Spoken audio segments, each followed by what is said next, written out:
we all talked about the top 6. We gave you our thoughts on the top 6, the path, the edge forward. Those are probably going to be, the leaders in the clubhouse. Obviously, a lot of those teams control their own destiny. But what about the teams that are on the outside looking in? Maybe sitting at number 10, maybe sitting just outside the top 10 that have a chance now to find their way into the college football playoff. Now, I'm not going to sit here and pretend that all these teams control their own destiny, but I think a fair amount of them do. So I want to go through a couple of these teams here that could very well find themselves in the dance, and the first of which being Missouri Tigers.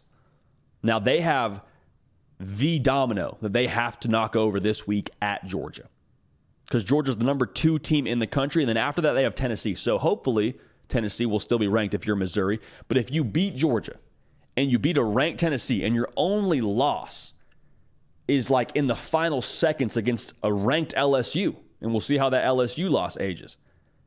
If they're a 1-loss SEC champ, and let's say they beat a top 5 Alabama in the SEC title game, I understand there's a lot that would have to happen here. I understand that Eli Drinkwitz and Luther Burden and Brady Cook, they would all have to dig deep and find a way to get it done. But I'm just saying there is a path here for Missouri to where if they're a 1-loss SEC champ with wins over Georgia, wins over Tennessee, wins over Alabama, I think you pretty much delete that loss against LSU from the hard drive and say, yeah, Missouri at this point in time, they're a top 4 team in the country. Can you imagine a world where it comes to Selection Sunday and a 1-loss SEC champ is Missouri, and we already know they're going to make it in? Can you imagine what that would be like juxtaposed to the conversation around Eli Drinkwitz prior to the season? And to be real with y'all, I mean, this is on me because we should have known that they were going to be good this year by nature of how Eli Drinkwitz pulled up. Gold, I believe they were like Nike Dunks. And when I say gold, I don't mean like they were like a matte gold. I mean they were like chrome gold. Dude was looking good, all right? I'm just saying he was dressed for success, and we should have known that prior to the season. But Missouri, I would go so far as to say I think they control their own destiny when it comes to the college football playoff. Another team we got to talk about here in the ACC, how about Louisville? Don't look now, but Louisville, they only have 1 loss. And they have a top 10 win over Notre Dame, and they have another ranked win over Duke. A 1-loss ACC champion, Louisville. If it were to be Florida State, if they give Florida State their only loss of the season, at that point in time, Florida State, you would imagine, is still probably top 4 in the country, if not higher. That's 2 top 10 wins and 3 ranked wins for Louisville. I don't see how you leave them out. I don't see how you would leave out the Brom squad, man. So I think what they did really, really well was do some of that heavy lifting early on. They're at number 13 right now in the college football playoff rankings. I'm just saying keep an eye on them because I think similar to Missouri, it feels a lot like they control their own destiny. I mean, if you had 4 other undefeated conference champions, I suppose you'd leave out Missouri and you'd leave out Louisville in that point with them both having a loss. But I think the odds of that happening are pretty unlikely. So keep an eye on Jack Harlow and the boys down there in the Ville. I think they have a very real chance by nature of their resume and by nature of this thing essentially looking like a crash course towards them playing a top 4 Florida State team. If they get there with 1 loss and they can beat them, going to be hard to keep out. Going to be very, very hard to keep out. Now, this is a team that I wasn't even sure we should include them because they're sitting at number 10 and it's Ole Miss, but they're at number 10.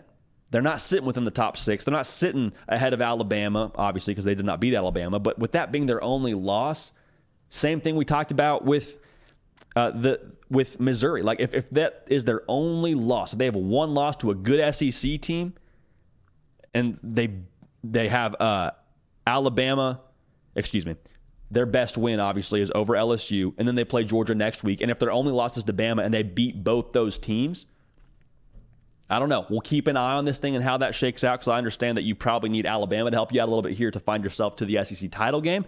But let's say this. Let's say Ole Miss does in fact find their way to Atlanta by nature of how things shake out. If they beat Georgia twice, I don't know how you leave out Lane Kiffin and the boys. Because everything we asked of Ole Miss going into this season, they have done.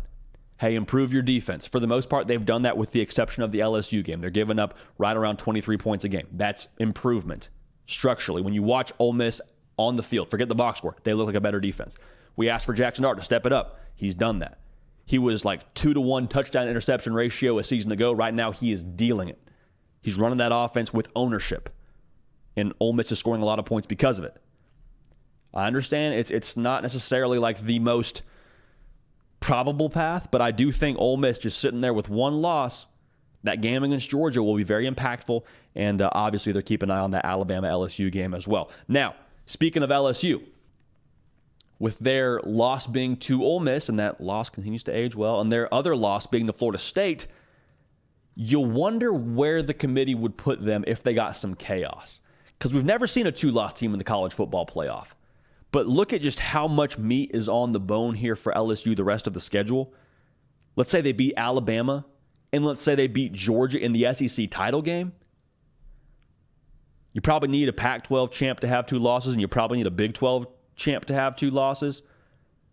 But if you're an SEC loss, or if you're an SEC champ with two losses, and it's LSU with wins over a top 5 team, a top 5 team in Georgia, and I guess top 3 team in Georgia, likely, and then over a top 10 win over Alabama, and your only loss is to a top 4 team LSU and a really good Ole Miss team that continues to trend the right way. Like, I'm just saying, I think LSU has the resume at this point in time to at least make it a conversation if there were to be some other two-loss conference champs. So they don't control their own destiny. We're not saying that, but I am saying there is a path here for LSU to find their way to the college football playoff. Is it likely? Probably not. History says it's impossible. But someone's got to make history.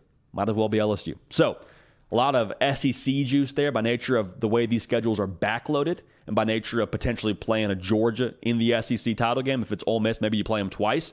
But, yeah, it's going to be fun now. In November, this is going to be a phenomenal stretch here when it comes to the college football landscape, and I cannot wait to watch the finish. The Hard Count is also brought to you today by Bird Dogs.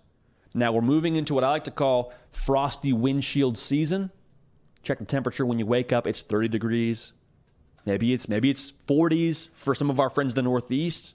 We're with you, probably right around 20s. The bottom line is we are no longer in shorts-wearing season. Now, Bird Dogs, they were great to us during shorts-wearing season, so as we transition out of it now, we're probably wearing something else, right? Wrong.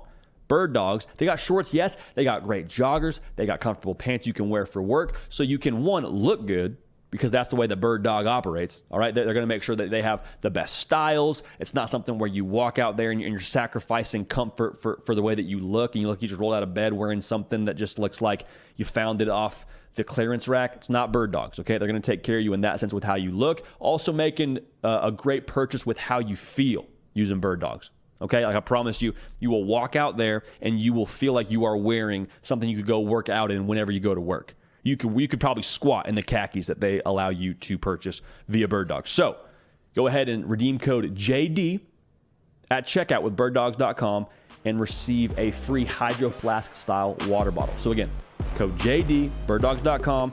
We're out of shorts wearing season. We're into pants wearing season, and Bird Dogs is the operation that we're trusting to move into the fall and winter season. So we appreciate them. We appreciate y'all rocking with them.